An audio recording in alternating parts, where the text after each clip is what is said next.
CIO doit trancher demain samedi. Passage en revue des atouts et faiblesses des 3 candidatures. Le récit de Vanessa Abba. Pas de médaille d'argent ou de bronze. Dans cette discipline, seul l'or compte. Accueillir les Jeux Olympiques de 2020, le rêve de 3 villes, Istanbul, Madrid et Tokyo. Et c'est au comité olympique d'arbitrer.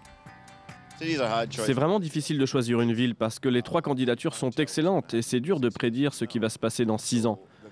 Donc ce qui est positif, c'est que chacun est confiant dans le fait que nous n'allons pas commettre d'erreurs embarrassantes et voter pour une ville qui ne serait pas en mesure d'accueillir les Jeux.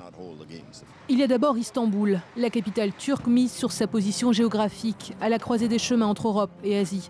Près de 20 milliards d'euros ont été investis dans les infrastructures, ponts suspendus, stades géants, tunnels ferroviaires. Mais difficile d'oublier la Syrie, pays voisin du candidat. Beaucoup craignent que le conflit ne s'étende à toute la région.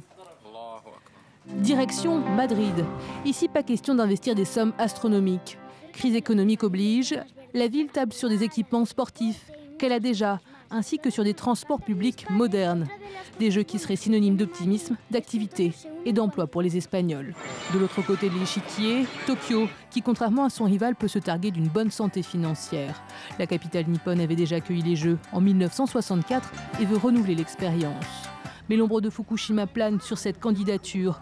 Des fuites d'eau radioactive depuis le mois d'août qui pourraient bien mettre les Japonais hors jeu. Fin de ce journal.